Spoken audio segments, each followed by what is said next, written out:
Bom dia, professores e colegas. Eu sou Antônio César Oliveira Porcino, estudante de licenciatura em História pela Universidade do Estado da Bahia, com parceria com a UAB. Estou aqui para apresentar minha monografia com o tema O Retorno de Getúlio Vargas ao Poder, 1951-1954. A minha orientadora foi professora doutora Francisca de Paula Santos Silva. A monografia está dividida em 3 capítulos e seus respectivos tópicos.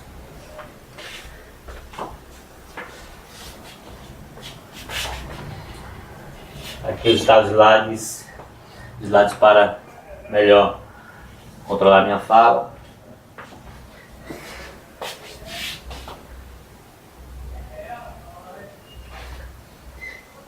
Aqui temos uma foto de Getúlio Vargas com Getúlio Vargas e o suicídio, que na época do suicídio, né, que repercutiu nos jornais. Aqui tem mais uma foto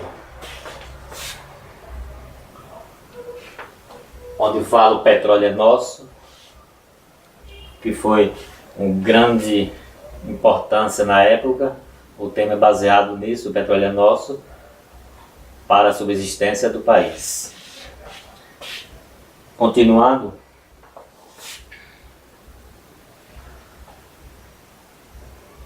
onde o tema o retorno de Getúlio Vargas ao poder em 1951, o problema, analisar a política econômica brasileira no período de 1951 a 1954, objetivo geral, compreender a política econômica de Getúlio Vargas no período de 1951 a 1954 e verificar as contribuições sociais para a sociedade brasileira e local.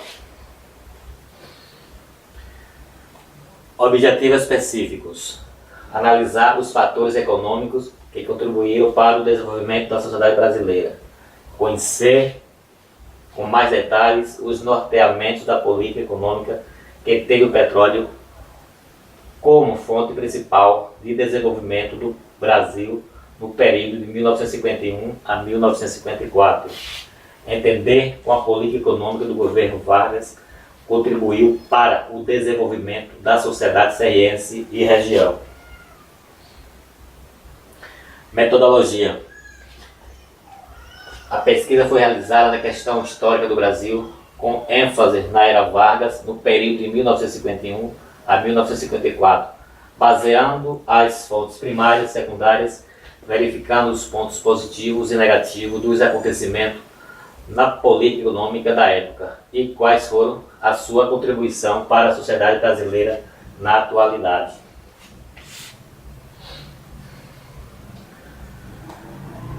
Aqui temos o capítulo 1, a política econômica do segundo governo Vargas, 1951-1954, de Getúlio Vargas. Populismo e modernização acelerada. O subtópico: foi uma das principais características políticas do período histórico que abrange o segundo governo de Getúlio Vargas até a queda do governo João Goulart, em 1964. Foi o populismo. O populismo foi um fenômeno que vigorou em praticamente em todos os países do continente latino-americano. No segundo subtópico temos a crise política e o fim. Então, a ascensão e radicalização dos movimentos populares fora do controle estatal são considerados os principais fatores desencadeadores da crise política, que levaria ao fim, o governo Vargas. De acordo com essa linha interpretativa, as classes dominantes ficaram temerosas com o avanço dos movimentos populares e discordaram do modo como o governo respondeu às exigências e demandas sociais que romperam no cenário político. No terceiro tópico, Vargas, um estrategista nato. O governo Vargas foi marcante para o cenário político brasileiro, especialmente no segundo mandato, pois caracterizava-se por forte propaganda buscando angariar o apoio de todos que estavam à sua volta e da população. Era baseado em várias estratégias, além do apelo publicitário. Nesse período, a censura era muito atuante e em todos os aspectos sociais, culturais, não havia a liberdade de expressão. Só era veiculado o que o governo queria para construir a imagem de um herói. Então vem uma citação, né? Conforme Capelato, 2009, festas cívicas e esportivas, solenidades oficiais, desfiles cívicos, jogos, dramatizações de atletismo, etc., tinha como objetivo central criar a imagem da sociedade unida, harmônica, alegre e feliz, ocultando as práticas repressivas exercidas para manter o controle social. No segundo capítulo, temos as medidas econômicas no segundo governo, 1951-1954, Getúlio Vargas, com ênfase no petróleo. Temos os 3 subtópicos. O primeiro subtópico, Vargas e a campanha eleitoral de 1950. O presidente Getúlio Vargas, ao longo de sua campanha eleitoral de 1951, apresentou um programa de governo que dava continuidade ao processo de industrialização e na modernização do setor primário, buscando incentivar a substituição de importações, priorizando o mercado interno. Era uma política baseada no intervencionismo do Estado na economia e do nacionalismo, além de uma política anti-inflacionária que não provocasse prejuízo aos salários do proletariado urbano. Pelo contrário, os mesmos deveriam ter aumentos reais com o objetivo de estimular o mercado interno.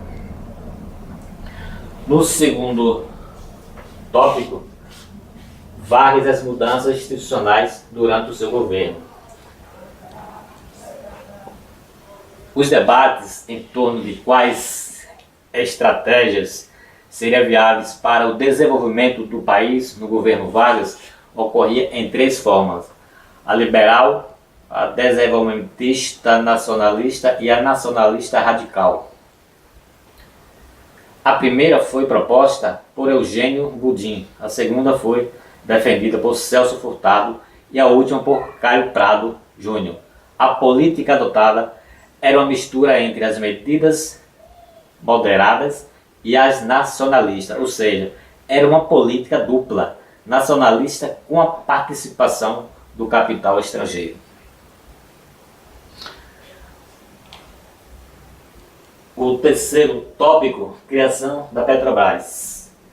A criação da Petrobras, o presidente primava, pelo contentamento de todos aqueles que estavam ao seu redor, pelos quais ele devia explicação, por um lado, os membros do partido e suas promessas de campanha, por outro, o povo, ao qual também devia resposta. Levando adiante o projeto nacionalista, Vargas criou em 1953, após intensa campanha de mobilização de setores da população e da imprensa, a Petrobras, empresa estatal que passaria a ter o monopólio da prospecção e refino do petróleo no Brasil.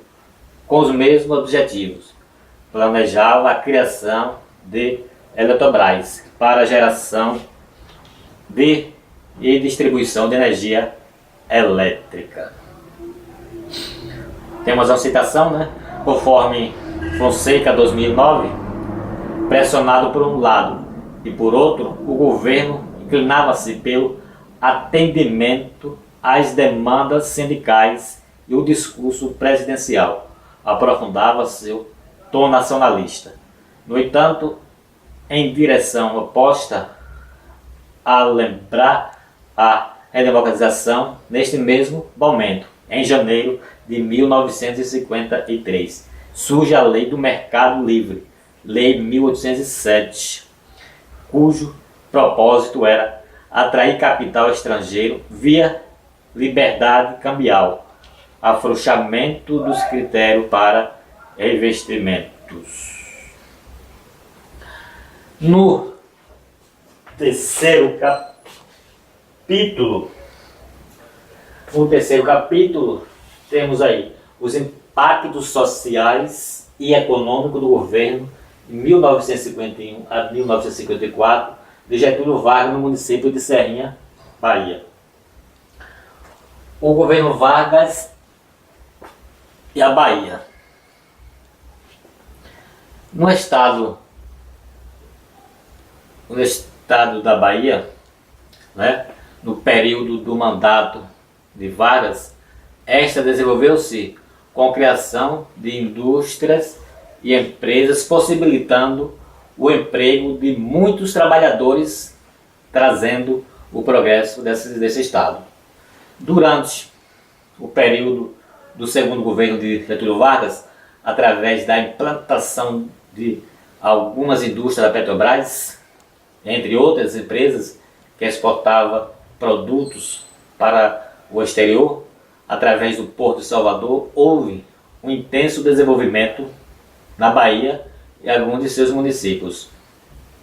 Em Serrinha, por volta do ano de 1951 a 1955, na gestão do prefeito José Vilava Ribeiro, cujo governo do estado da Bahia, na época, era o Regis Pereira Pacheco, no qual o seu Vilava teve a oportunidade de dar o impulso no setor da economia do município. Este prefeito realizou um programa amplo de governo, trazendo muitas obras, estendendo a rede de iluminação pública para alguns bairros: Cruzeiro, Ginásio, Rua Nova, Travessa do Maracassumé e entre outros. Seguindo capítulo 2, subtítulo 2, mudanças ocorridas no município de Serrinha, Bahia, por meio das medidas econômicas e políticas de Vargas. No município de Serrinha, naquela época, bem como em outros municípios baianos, a implantação da Petrobras trouxe novos hábitos e costumes para a população. E quem era a esposa de um operário petrolífero tinha status, consumia bastante no comércio local, desenvolvendo e aquecendo a economia deste município. Quem era da Petrobras tinha status. Então, segundo Franco, a história de Serrinha pode ser dividida em 3 períodos. O primeiro corresponde de 1612 a 1891, quando chegaram os colonizadores portugueses e seus descendentes, que abriram a Estrada das Boiadas, ligando a capital da colônia ao Alto Sertão do São Francisco até o Piauí, e surgiu a Fazenda Serrinha, da capitania da Bahia, como local de criação de gado e rancho para descanso de homens e animais. No terceiro tópico do terceiro capítulo, temos a industrialização e o município de Serrinha.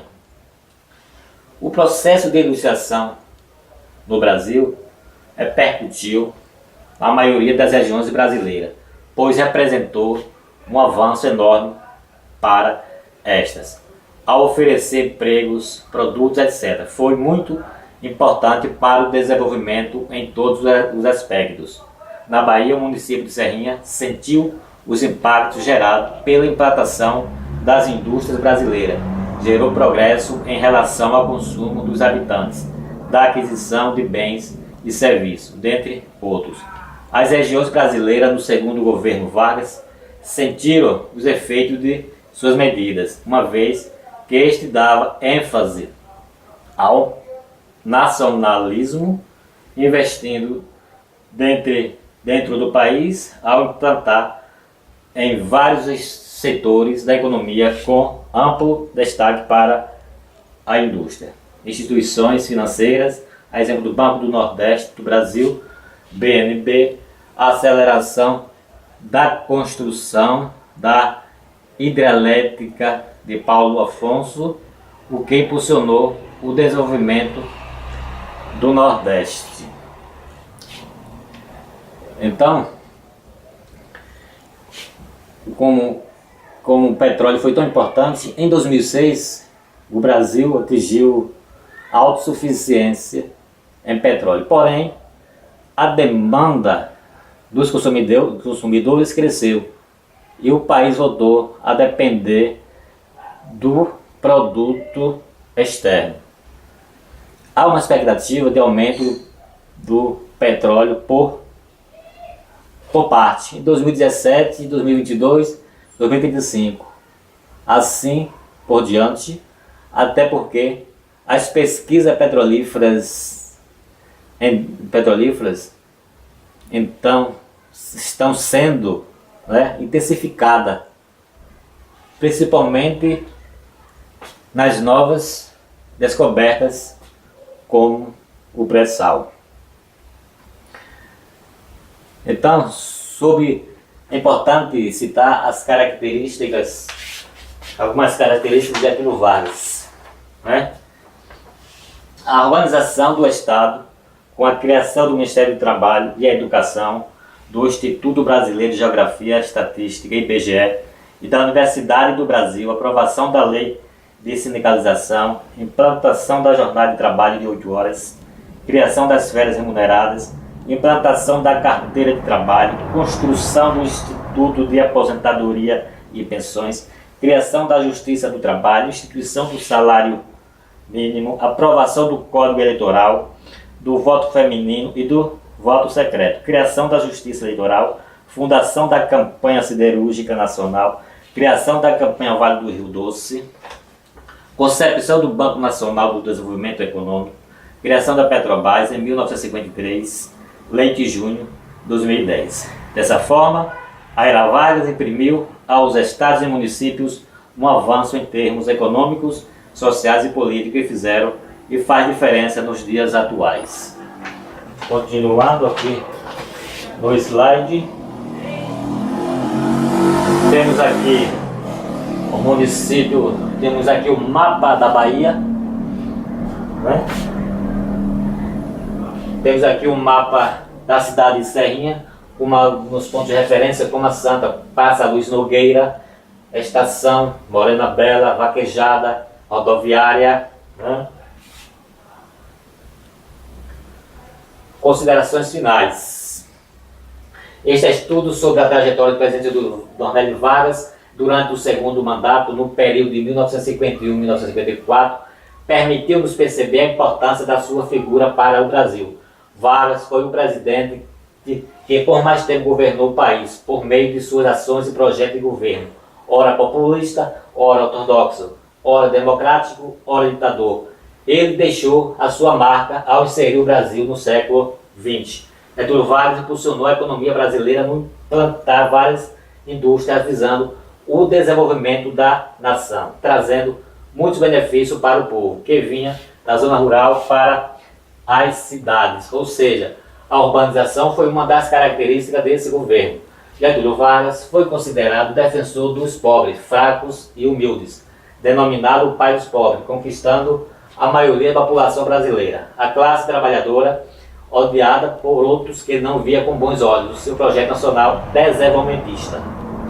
O então presidente investiu em suas imagens perante o povo, através da intensa propaganda. O mesmo tinha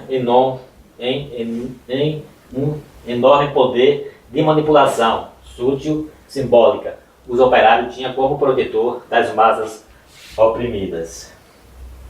As suas decisões no cenário político foram determinantes para o progresso de algumas regiões do país, que desenvolveram-se através de realizações no campo social, econômico e cultural. Dentre outros aspectos, o município de Serrinha, Bahia, sofreu o impacto das medidas econômicas de Vargas, ao receber inúmeras obras, tais como o calçamento das ruas, a construção do BR-116, algumas instituições financeiras, fornecimento de água, energia elétrica, dentre outras importantes medidas que fez com que o município fosse contemplado e tivesse um alto significativo rumo ao progresso. Tem algumas referências que foram citadas aí. Agradecimento. Quero agradecer a Deus, principalmente, a minha família, a esposa Marilene, os meus filhos Ibsen César, Vinícius Oliveira Pocino, todos os professores que passaram nesse curso, a professora Francisca de Paula, a orientadora, Catiane Alves, Eronise Lima Souza, o coordenador Nilson do Polo de Serrinha, e a todos os colegas do curso, pelo companheirismo e as trocas de conhecimento. Muito obrigado.